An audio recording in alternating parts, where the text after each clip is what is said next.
from the Las Vegas Strip. She called an Uber and got into a vehicle that she says matched the description on her app after the driver told her to get in. But then she says she got a call from her real Uber driver. My heart sank because I knew I was in the wrong car. I have no idea who this guy is. I'm in trouble. She says she asked the driver to pull over. Ignores me and keeps driving. Suarez says she then posted this video to her Snapchat to warn friends she was in trouble. And I thought, well, if he's going to kidnap me, rape, kill me? Our affiliate KTNV obtained this video, which Suarez says shows the driver pulling into a Las Vegas shopping center. I take a side profile picture of him. My flash goes off, startles him, and that's when he starts cursing.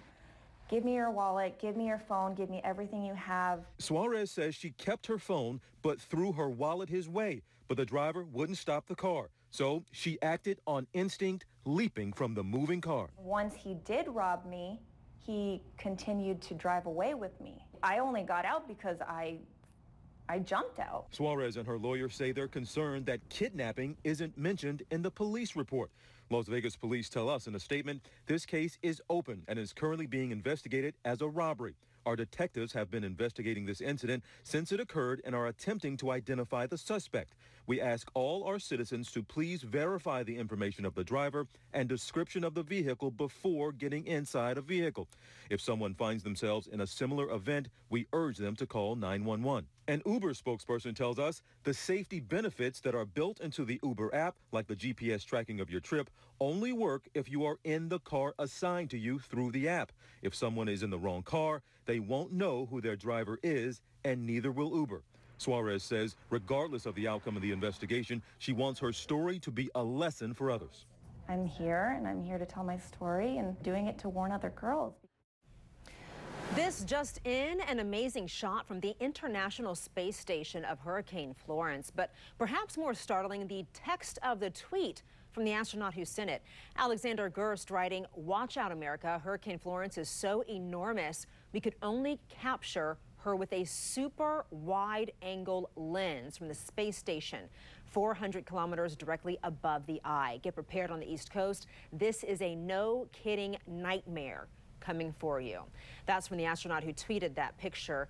Steve, you mentioned a minute ago that they are not going to be measuring rainfall totals in inches, rather feet. And we're talking, a lot of rain, and you get the hilly terrain in the Carolinas, even though the low country, that's what they call it, closer to the coast, but as you move farther inland, it does become a little bit more hilly. And big flooding problems as the storm surge. Exactly, makes landfall. So for us, though, we've been talking about how it's taking a little jog to the south.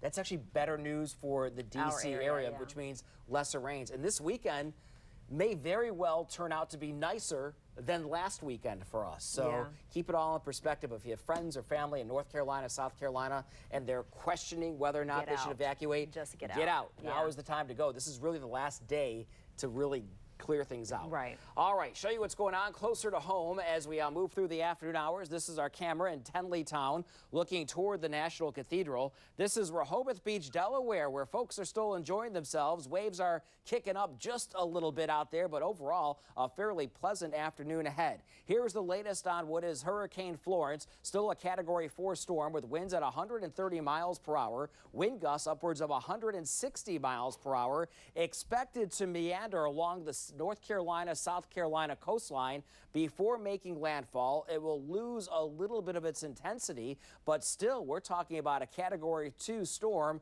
Saturday morning before it finally begins to fizzle out in terms of the winds, but still becomes a prolific rainmaker not only for Saturday and Sunday, but into Monday and Tuesday of next week.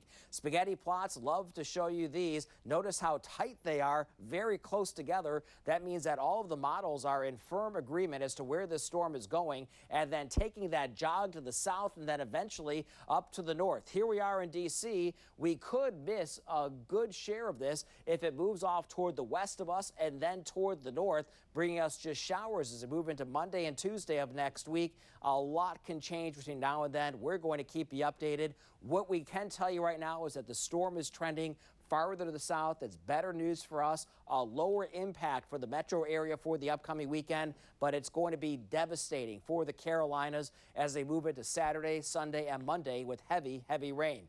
Closer to home, we still have a coastal flood warning until 4 o'clock. That is for the Potomac. It includes the district. A few showers are out there right now, not going to amount to a whole lot. However, we will see a better chance for showers moving through this afternoon, so grab your umbrella as you head out the door. We're in the mid-70s to lower 80s across the board this hour. We'll stay around that 80-degree mark as we move through the afternoon, and then a few showers may bubble up, a few rumbles of thunder later today, and then into the evening hours off toward the west of us. Forecast for this evening calls for temperatures that will be in the 70s. Our daylight hours continue to shrink away. Sunset at 7:21.